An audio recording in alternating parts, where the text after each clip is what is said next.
So my name is Annick. I live in Toronto, but something unique about me is that I'm from Ottawa, born and raised in Ottawa, and I'm also bilingual. My name is Pierre Thompson. I was born and raised in Brampton, Ontario. I love God. I'm a creative person, serious sometimes, most of the time actually. But I love God, and I love this girl named Annick. So our take on that is a little bit different, but we actually saw each other at a church event from a distance. I recall seeing him there, and he saw me. We didn't have a chance to speak, but later on that evening, I got a request on social media. I don't know if you recall High Five. Well, it takes us back many years ago when I was a student away in university. It's real interesting because I went away to Montreal, and Annick is from Ottawa, so she left from Ottawa and came to Toronto. So while I was in Montreal, I was scrolling through High Five, that was kind of popular back in the day, right? And I saw this picture of this young lady in Toronto that I had never seen before. And, around that age, I really felt that I knew every girl in Toronto, but I didn't know who she was.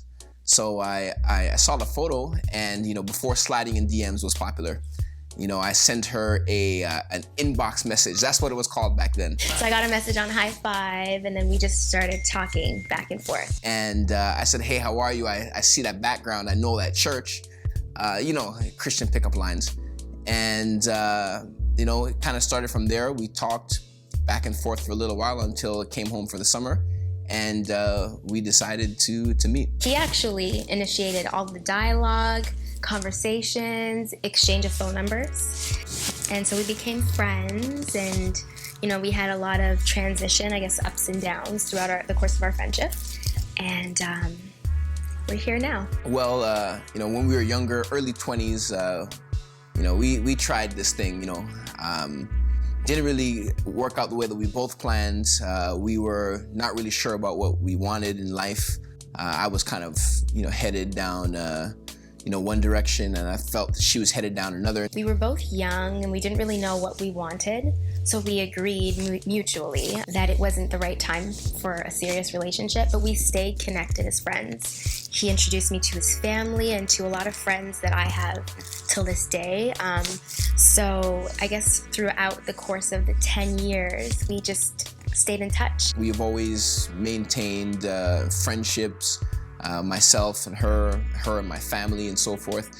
Then just many years later, just this light bulb just went off over my head, and I said, my goodness, I've kind of been wasting a few years without her. So we talked about it, and we decided that we were going to give this a try again, and now here we are. So there are a lot of things that I love about Pierre, but I would say the first is his consistency. You can see it in every area of his life. He is so consistent. I think one of the most consistent people that I know.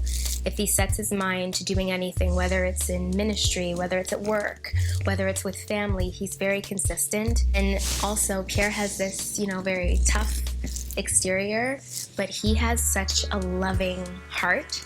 And not many people, get to see that part of him. And I'm just so blessed that I'm able to experience that on a regular basis. He has a loving heart.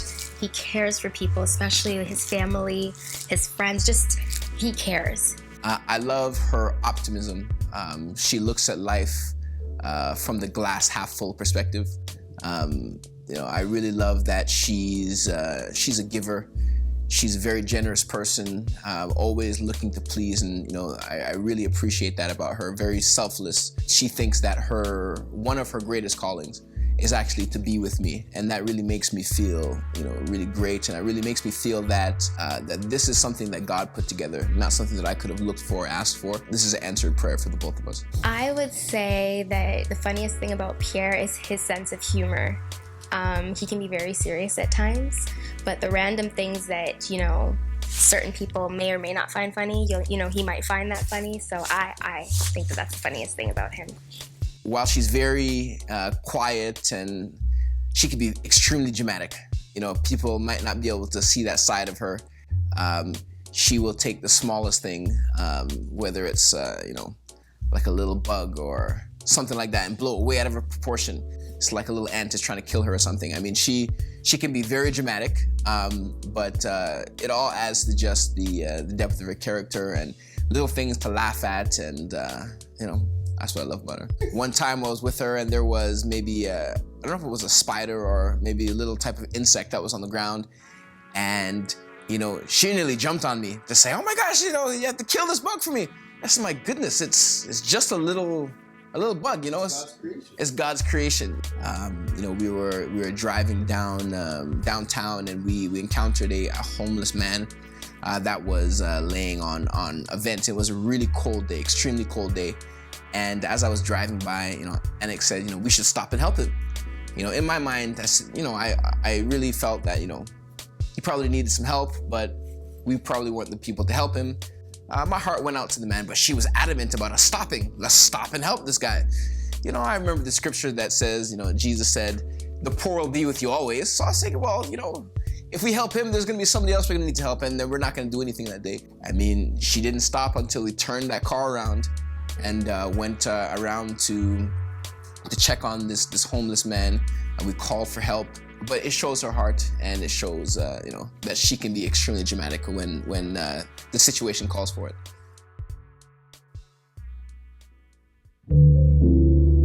I was homesick, and I just really wanted a home-cooked meal and didn't really want to make one myself. So I wanted a good home-cooked meal, and I remember speaking with Pierre, and he didn't tell me, but we were going to meet up, and he prepared gumbo. He makes really good gumbo, and that homesick feeling honestly just went away because it was an amazing dish, and it was made with love, and it was a pleasant surprise. So yeah, there's so many sweet things that she's done for me in the past. Just recently, I was talking about getting a new computer. I was in the Apple store looking at some of the new systems that they had, and the new MacBook Pro with the little touch display thing there. It was a really cool device. I said, man, I'm gonna get this soon. My 30th birthday was coming around the corner, and she is always kind of talking about giving gifts and receiving gifts. Her love language is really all of them, but I believe one of her top ones is giving and receiving gifts. And after I said I needed this system, my computer was kind of failing, and on my birthday, she surprised me with this brand new MacBook Pro. I couldn't believe that she actually bought it for me, and it wasn't something where I was telling her that I really wanted it or really needed it. She just kind of heard me talk about it, and she wanted to make sure that I got what I wanted. So the proposal was interesting. I don't think she saw it coming. She might say she did, but I don't think she saw it coming. So at Pierre's 30th birthday, I was helping him coordinate plans for his birthday party. She decided at first to plan this big birthday party for me. At first, she thought it was going to be a surprise, but being prophetic that I am, I saw that she was trying to do something, and she did tell me that she was planning a birthday party. So we ended up just planning it together. At the time, she asked me, would I like to, have her family come from Ottawa to the party? And at that time, lights just went off in my head. I said, you know what? There's not going to be a better time than this to have her mother and family come to Toronto without me making any type of suspicious move. So we organized everything. They came down. I let her mother know. I spoke to all of her siblings to make sure it was good. Spoke to my parents, spoke to my pastor, spoke to her pastor, did all the church stuff. You know how it goes. And I did that, without her knowing. And so during the speeches at the end of the night, his family made speeches, and some of his mentors made speeches, and then it was time for his speech. And I recall one of his friends asking me to, go assist with the catering, or, sent me to the back to go assist with catering. And I wanted to really hear his speech and what he had to say. So I went to the back, and I was kind of just standing at the back waiting for the catering staff and also listening out for his speech. And then he started to talk about, this person that's been there through thick and thin, and just started to really, speak wholeheartedly about this person. And the more and more that he was speaking, I was realizing, is he talking about me? I began to give my final remarks that night, thanking everyone, and then I kind of just flipped the script, had somebody, bring her forward, and began to talk about how much I appreciated her being so consistently in my life, and got down on one knee, and here we are. Well, I knew that it was coming, but I didn't think that it would happen on that day. I thought that it was too perfect, you know? But I remember just being so happy, so grateful, and in the moment. Although we were surrounded by people, I was just focused on him and seeing the emotion in his eyes and, you know, hearing what he had to say. And just, I was also very excited to say yes and to take the step, you know, in this direction. I'll tell you, the biggest thing I was thinking about is I hope this ring fits. So it was about a year and change ago. We were in a mall, and she was kind of dropping a hint that she wanted to go into these jewelry stores, and you know how it goes. You know, I had to pretend like I wasn't interested. So we went in the store. She looked at all these rings. I pretended like I wasn't looking at what she was looking at. And I just made sure that the salesperson wrote down her size. I had the ring done by a jeweler, and without her knowing, I picked it out myself, picked the stone, did all that good stuff. And I said to myself, I hope first of all, the lady wrote it down correctly, and I hope the ring size hasn't changed. And when I went down on one knee, I was pretty confident that she was gonna say yes. But I said to myself, my goodness, if this ring doesn't fit, it's gonna be a big problem. But thank God it did. It was a very small size, so I didn't want to kind of get stuck on the knuckles. Thank God it fit. To my husband, thank you for making me the happiest woman in the world. I vow to love you, to cherish you, to support you, and to show you that you're the most important person in my life. I want to say that I will love you forever. I will cherish you.